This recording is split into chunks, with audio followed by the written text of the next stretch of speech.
Y salía de Edén un río para regar el huerto, y de allí se repartía en 4 brazos. El nombre de uno era Pisón. El nombre del segundo río es Gihón. Y el nombre del tercer río es Hiddekel. Y el cuarto río es el Éufrates. Buenas tardes, Dios le bendiga. Le habla su amigo y hermano Saúl Rivera, siervo y amigo de Jesucristo, en una tarde preciosa bajo un silbo apacible, la tarde del domingo 14 de septiembre del 2025.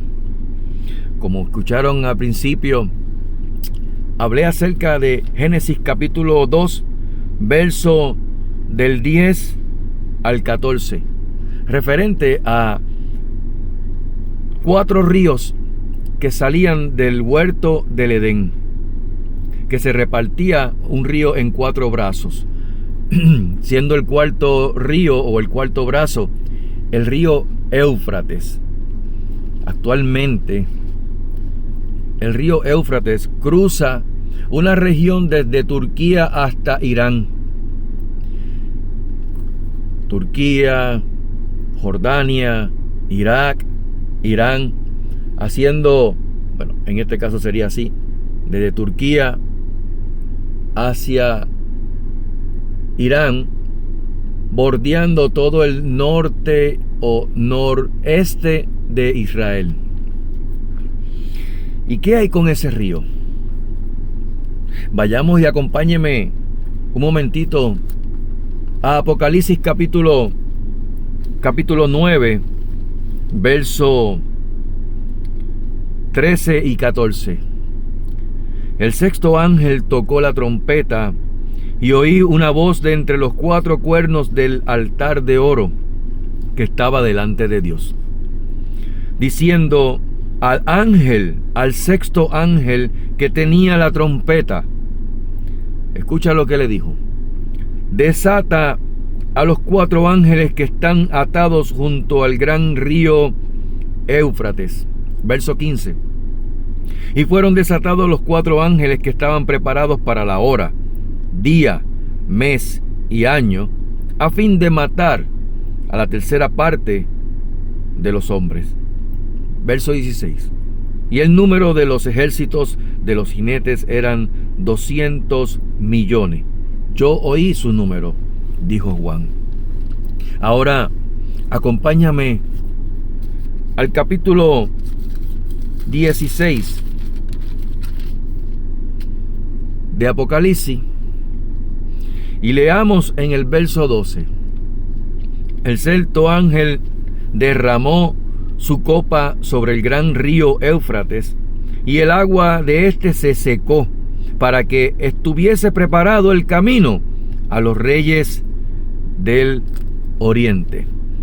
Dios añada bendición a su santa y bendita y poderosa palabra. 4 ángeles que son desatados de este gran río Éufrates, uno de los 4 ríos o de los 4 brazos del río que salía del huerto del Edén.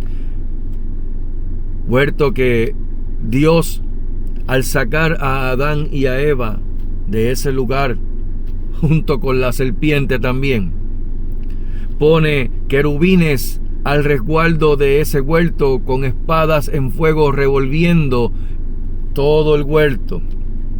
Sin embargo, aquí hay una evidencia de lo que menciona en Génesis, en el capítulo 2, este gran río Éufrates. ¿Y qué hay con este río que se ha sonado mucho en las redes sociales, en noticias? Noticias como las que yo a veces me llegan. Hoy me llegó una noticia apenas de 1 hora que grabaron un noticiero, el cual me llamó la atención porque primero que yo ni estaba hablando de eso, ni le estaba preguntando a nadie acerca de ese tema, y sabes que las redes sociales o la internet y la inteligencia artificial toma como gancho cualquier comentario que tú hagas o palabra o expresión, o tal vez te escuche por medio del celular y te ponga todo lo relacionado a ese tema o a eso que tú estás hablando. ¿Por qué? Porque tu celular, nuestros celulares que utilizamos, son computadoras dirigidas por la inteligencia artificial, los cuales escuchan todo lo que hablamos y lo transmite y lo lleva a esa computadora central, la cual nadie tiene forma de borrar nada de lo que está ahí. Todo lo que tú entras en el internet, nada de eso se borra. Lo podrás borrar en tu dispositivo, ya sea computadora, servidor privado, celular, laptop, tablet, lo que sea. Pero de la internet no se borra nada. Y yo doy fe de eso. Te lo puedo garantizar porque ya lo he comprobado. El asunto está en que yo no estaba hablando nada de eso, mas sin embargo, me llegó esa noticia ahí, a mi celular, y me llegó a mi reloj también. Y yo dije, caramba, qué raro, déjame escucharla. ¿Qué resulta? Resulta que no es una noticia que tenga que ver con temas religiosos, aunque también abarcan parte de ello. El asunto es que ellos están mencionando de que la urgencia que hay con respecto a este río, porque el río prácticamente está secándose en su totalidad, al punto de que ya hay embarcaciones que no pueden cruzar por ese río. La agricultura en lo que son las áreas de entre Turquía, Jordania, Irán e Irak han perdido prácticamente todo lo que ha sido sembrado, la agricultura en esa área. Y ellos estiman que ya para el 2040, estamos hablando de pocos años en adelante, para el 2040 ya no haya río en esa área. Y tú dirás, ¿y qué tiene que ver eso? Bueno, por eso fue que leí la escritura, porque la escritura es inspirada por Dios y es útil para enseñar, para corregir, para redarguir, para instruir en justicia, a fin de que el hombre de Dios sea perfecto, enteramente preparado para toda buena obra. Parte de esa buena obra es hablarle a ustedes, hombres y mujeres, hablarle al inconverso, al impío, al pecador, pero también a la iglesia, acerca de lo que ya está escrito, que se ha cumplido, se está cumpliendo y tendrá su total cumplimiento cuando lo diga el Señor en su palabra y se abra esos sellos de ese libro del Apocalipsis y comiencen a caer todos esos juicios. Evidencia de eso lo vemos en las noticias. Y hoy estoy haciendo una advertencia saludable, en forma de amonestación, pero en forma de reflexión. ¿Para qué? Para que no tomes en poco las profecías. En este caso, a la iglesia que no gusta de escuchar las profecías porque le da miedo. Cuando yo no entiendo por qué le tiene que dar miedo a la iglesia cuando lee acerca de las profecías. ¿Por qué? Porque Dios guarda a sus hijos. Como dice en Primera de Tesalonicenses capítulo 5, verso 9, que dice que Dios no nos ha puesto para ira, sino para alcanzar salvación mediante Jesucristo su Hijo. Así que no entiendo por qué le tienen pavor a la profecía, pavor al Apocalipsis, cuando eso es una carta de amor. Porque ¿sabes qué? ¿Qué persona le escribe a alguien para advertirle o dejarle saber lo que piensa hacer, con tal de que reflexione y se vuelva a la persona o pida perdón a la persona? No lo hace. Simplemente en silencio ejecuta lo que va a ejecutar, con tal de que de emitir el juicio, y se acabó y me vengué. Así es el hombre. Pero Dios preparó su palabra para ponerla, para que entonces el ser humano sepa lo que Dios quiere para contigo. Y lo que leí en el Apocalipsis habla de cuatro figuritas.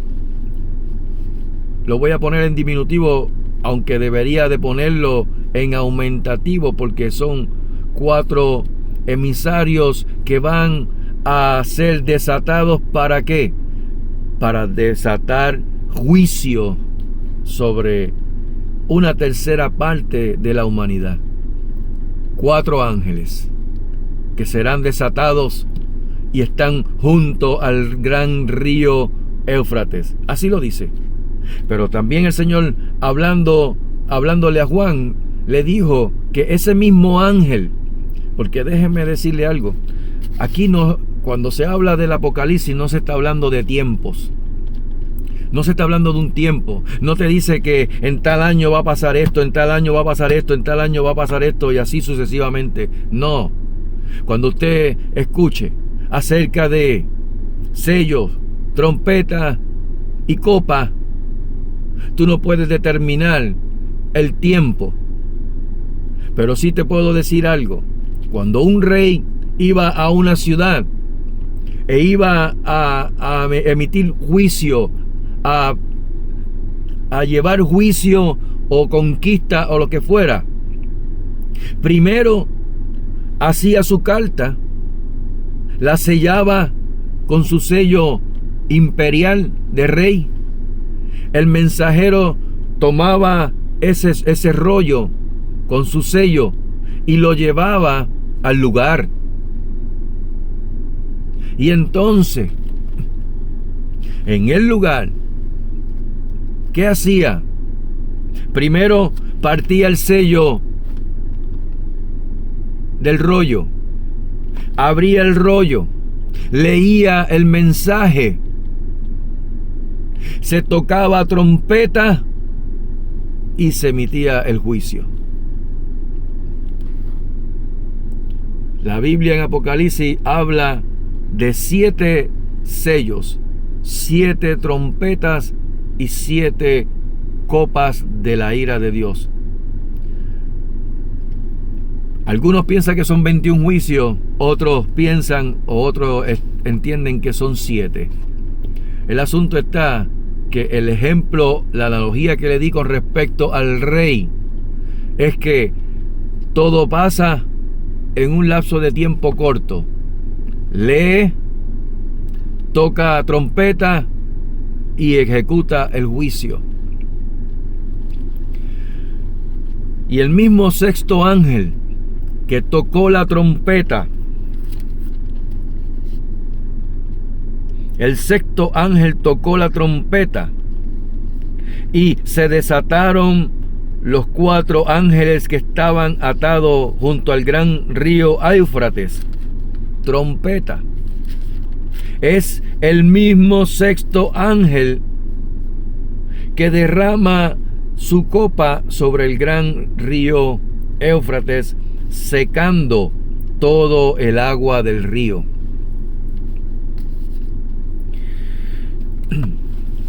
La Biblia habla acerca de cuando digan paz y seguridad.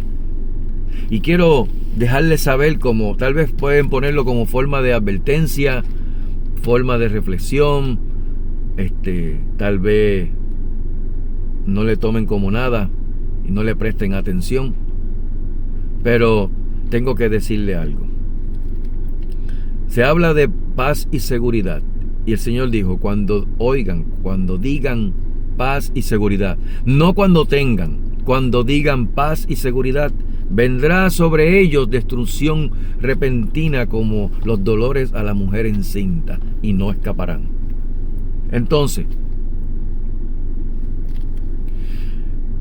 todo este tiempo, para que lo sepan, todo este tiempo se ha estado hablando en todas las conversaciones, en conferencias, en reuniones, en la Organización de las Naciones Unidas, en la ONU, en en cualquier reunión que compete a los imperios, a Europa, Asia, Rusia, Medio Oriente, Estados Unidos, América Central, América del Sur, América del Norte, Oceanía, cada vez que se reúnen, ¿cuál es el mensaje inicial? Paz y seguridad. Pues déjeme decirle que eso está próximo a suceder. Este año que viene, apúntenlo. Y para el año que viene, volveré a tocar el tema. Van a ver una paz que se les va a olvidar todo lo que ha acontecido hasta este año y lo que falta por acontecer hasta diciembre. Recordando algo, que el calendario de Dios no es el calendario del hombre. El del hombre termina en diciembre.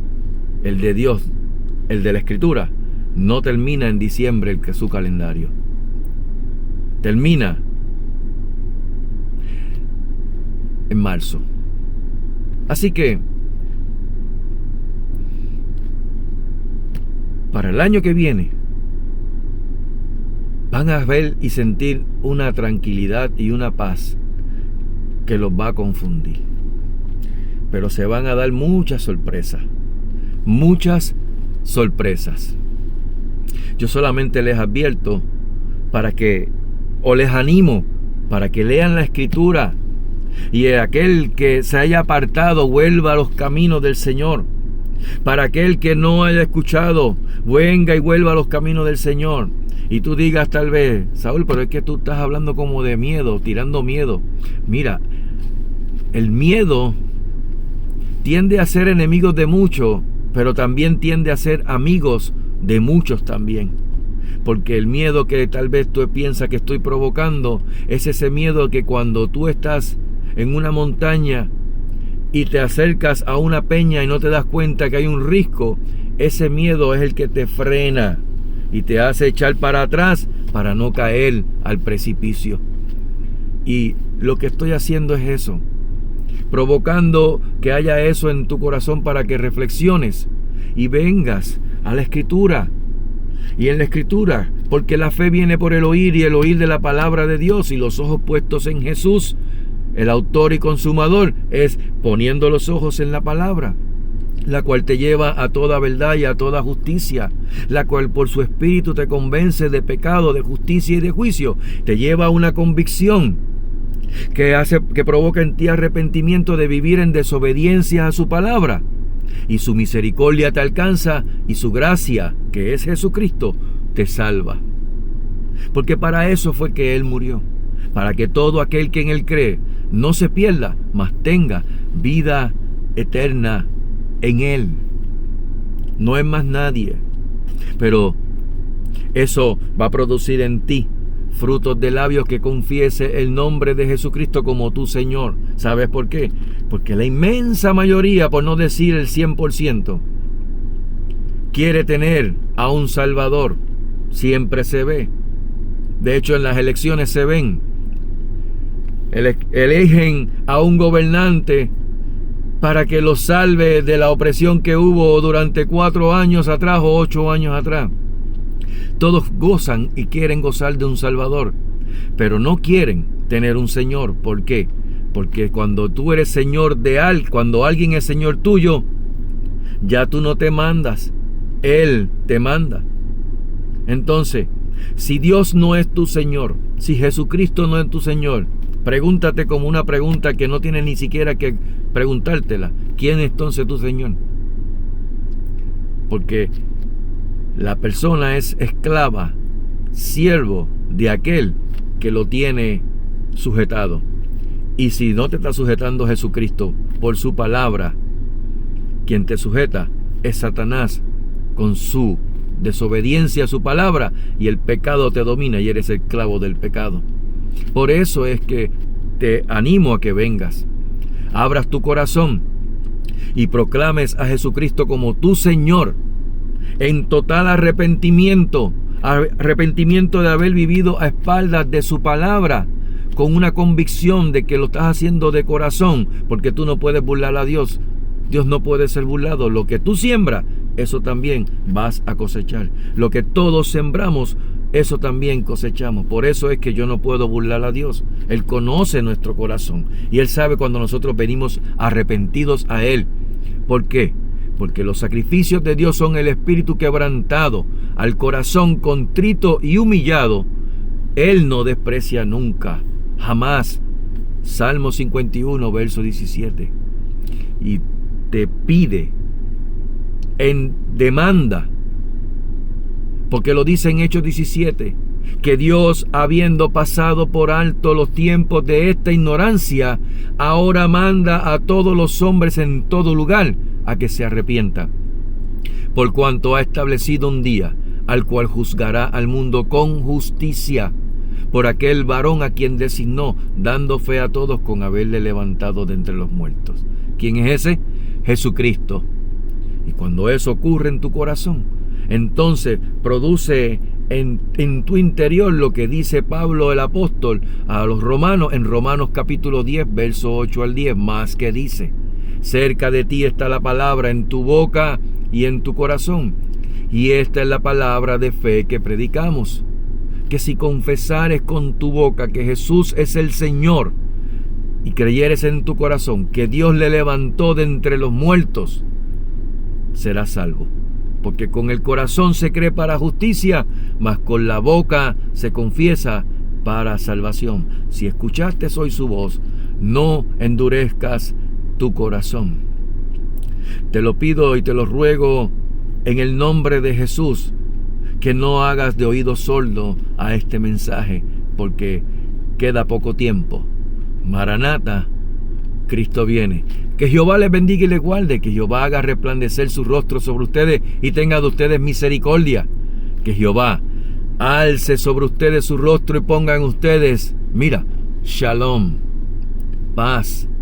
Y shalom es estar en la voluntad de Dios. Y cuando el hombre está en la voluntad de Dios, está en paz con Dios. Y la paz de Dios, que sobrepasa todo entendimiento, guardará vuestros corazones y vuestros pensamientos en Cristo Jesús.